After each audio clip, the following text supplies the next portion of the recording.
No, Tendo is doing very well for himself. He's actually, after the Under-19 World Cup, he played for 3 provinces now. The first province was the Western Province, where he started his debut. And then he played for the Titans, where we are now. And then he played for the Dolphins, which is, it shows that he's got the talent, he's got the ability for being a cricketer. So it's one of those things that when you look at your son as a father, you know, you want to see how good he is.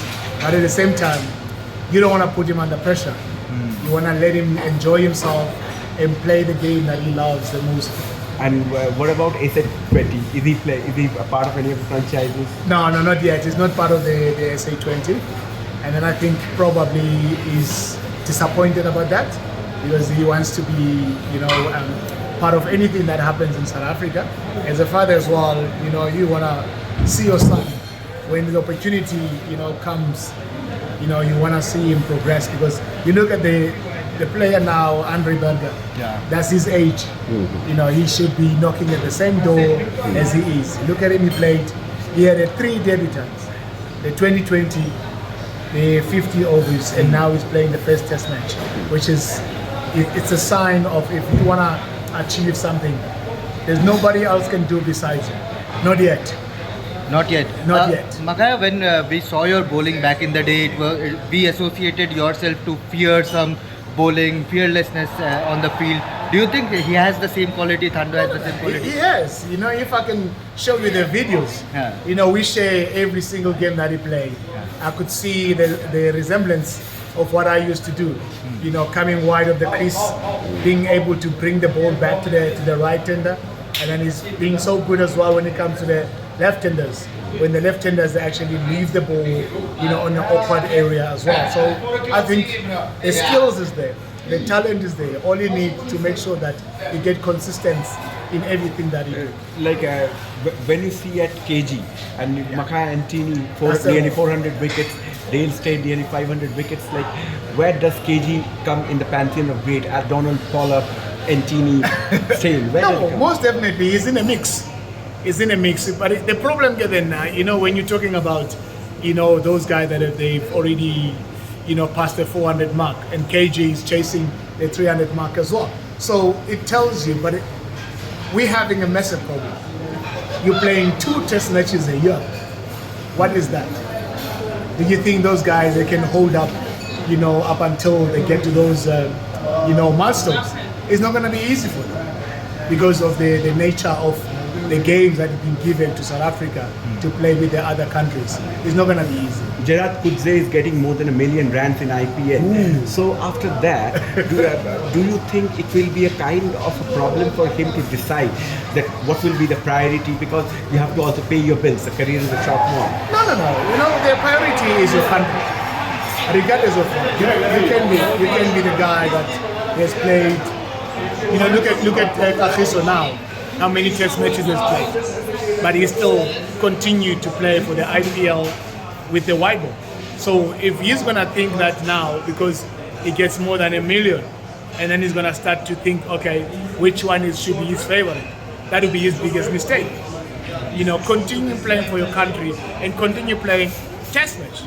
You know, it gives you more of understanding of the game, because test match you've got whole day, 5 days, to be able to put the ball in the right area and being consistent. So when you go to the IPL, you know exactly where you need to put your ball in. Why don't we see you more in coaching? Have never IPL teams have never approached you? No, not at all.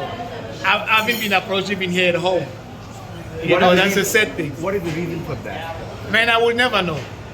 I will never know. For my side of things, I'm available, you know, to be part and parcel of the system. But they don't see it that way. You know, you've got, you know, people Is it because you're outspoken? Yeah, that could be. And then I think as well, you know, when you're talking about being outspoken, you know, some people they don't like that. You know, because if I said to you, my office is my office, I'll come to you when I need you. You can't barge to my office for no reason and tell me what to do. The reason because of that, when I don't do what you tell me to do, the next thing, what are you going to do? You're going to fire me. But if I have a right to do what I think is the right thing to do, then I can be able to come and sit down with you, and then we can. That would make sense. But it would never make sense if you say, no, you don't want this person, but I see that particular person as a good cricketer, as someone that he needs to be next. Just two more questions I have. One is, like, do you think there will be in the next 5 to 10 years, with the kind of T20 leagues that have mushroomed all over the world, we will see less and less skillful test bowlers, red ball bowlers? You think you see that? You know, that's a hard one, you know, because for you to be recognized, you need to play a test match. We always say test match is one of the greatest, you know, game as a youngster, you know, to play, so that you can be able to be recognized in the world. 2020 ODI is a shorter version of the game. Nobody can really, because if I want to bowl 10 overs, what is your milestone in 10 overs? You can never have it. As a bowler, I'm talking from the bowler's point of view, because you can go 7 runs and over. What they're gonna say, you're too expensive.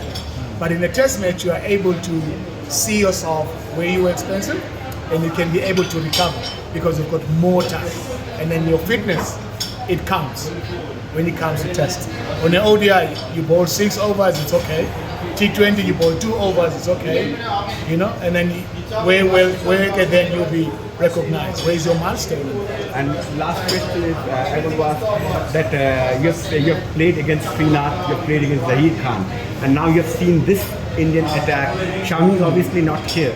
So you have Srinath, Venkatesh Prasad, Zahid Khan, and this particular generation. No. How do you find them? You've got Bumrah. You miss Bumrah there. Yeah. You know, and then these are kind of players. Shami as well. You miss Shami. And then, you know, when I look at the Indian attack and then compare to the old ways of knowing that India does not like seamers, or India has not have seamers, you'll have 2 seamers and then the rest is spinners. But now look what's happening. You have more pace than you will ever have regarding of how we know India. So for me, India has grown so much regarding of their seam attack. But 2-0 for South Africa over here after the first It will be good. one final one from me. Alan Donald recently said that every kid in South Africa loves Jasprit Bumrah. Oh yes. What do you think are the qualities that makes Bumrah such a special? Oh yeah. I think, you know, I always say when I'm on air and then they say, look where he releases the ball. He releases the ball on top of his head, so that he's got that angle to bring ball back to the batters. And then we still the same way of releasing the ball. His skill, it can let the ball go straight through. So he's got more talent regarding, I don't know if the wrist is powerful or he uses more of his wrist, but the action is still the same. That's how beautiful it is. Get his yorkers. He doesn't miss. So those are kind of things that everybody, I think they get to enjoy becoming the likes of is a pillar and strength for India when it comes to the bowling attack. Is he the best right now? Oh, by far. By far. You know, when you're talking about him, you're talking about Stark. And then I know that India is not a team without Bumrah. Why India never win Test series in South Africa? Yeah, I think the soil of South Africa is completely different, you know, with the India one that is using. And then I would say that any team that comes to South Africa, Australia, we both similar when it comes to, you know, to the wickets. You know, India, the soil is completely different. You know, and then I think as well that on its own, for you to be able to be comfortable in a South African soil, you need to play the warm-up games. You need to play more of you know, practice matches. So that then you get used to which length you should be bowling, which line you should be bowling. If I was Bumrah or Siraj, I'll watch where Coetzee or Rabada is bowling. Then I use that to benefit myself, because South African batters as well, they will struggle with the length. If you're hitting the right length consistently,